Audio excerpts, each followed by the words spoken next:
When companies have a breach, again and again, we see that they send out a sanitized notice letter downplaying the breach. This opens the door for plaintiffs' litigation.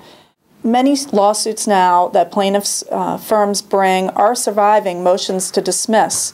So the case does get to the discovery phase because the courts have pretty consistently found standing for injury to at least proceed to the discovery phase. If a company has downplayed the risk and there's discovery on behalf of the plaintiff's firm that then brings to light the failures of the company to protect people's personal information, it can be a public relations disaster for the company.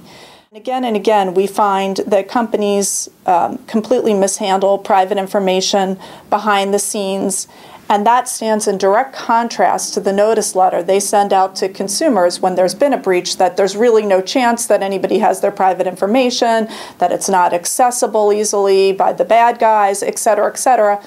They get caught in an awkward situation where the information that comes out in the discovery is in direct opposition to what they've presented to the public. It's something that needs to be considered from the get-go so the company can be honest about the breach with the public and maintain their public relations status in a positive way with consumers.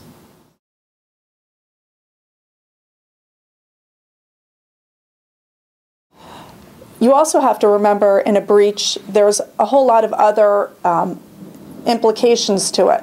There's obviously the consumer relations aspect, but also U.S. Attorney Generals from all over the country have been becoming much more aggressive and asking companies who have been breached for information about the background of the breach, how the breach happened. They're becoming much more sophisticated to the regulations and the company's failures.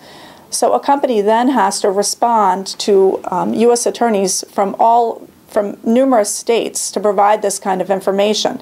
So if they haven't been honest in their notification and what's gone forward publicly, and U.S. attorneys find contradictory information when they question which companies are required to respond to, it can also, again, create a very difficult situation in terms of liability for the company. Oftentimes, if companies have not followed through and implemented the policies that they gained PCI certification on, and they try and downplay the extent of the breach, when the discovery comes forward either in a plaintiff's case or through the PCI enforcement process, companies can often lose their PCI certification status if they have not done what they've represented to the public that they were going to do to protect their private information. Having policies to protect consumers' private information without implementation and enforcement is, again, a plaintiff's litigation disaster. It opens the door when companies have policies or procedures that they don't follow and they don't have a regular implementation process. Just like companies have a security guard at their front desk that should check IDs for every person that comes in, they also need to continue to make sure that the employees of the company, the IT departments are implementing the policies and procedures and that they're continually reviewed and trained. We invariably find in these plaintiffs' litigation, when we proceed with discovery, that companies are very, very sloppy.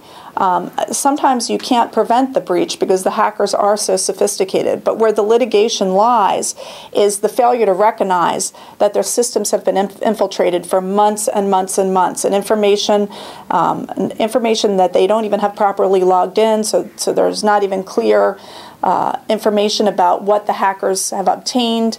It's just kind of a free-for-all, and again, it's a litigation disaster for companies that have been breached. More on the, not so much that they had the breach in the first place, but the fact that they had no policy or procedure to identify the breach and to stop it from happening as soon as possible.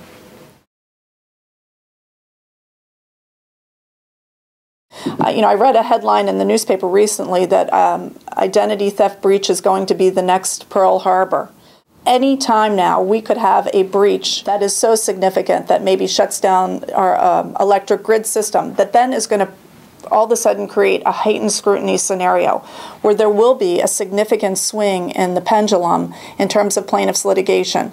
If there is a breach that is going to cause enough significant damage, you're going to see a very big shift in the law, which has already started to occur on an individual smaller breach basis. But companies need to be prepared. They need to have procedures and policies in place that they're implementing. They need to have a plan in place up front where if a breach occurs, how are they going to handle it? How are they going to get these notices out quickly?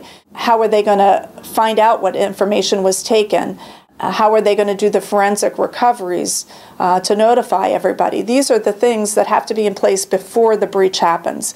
And you can't do this with personnel in your company. You need an outside entity that's going to be able to help you manage this crisis, that has the bandwidth when the breach occurs to jump into action on very short notice and control the damage caused by the breach.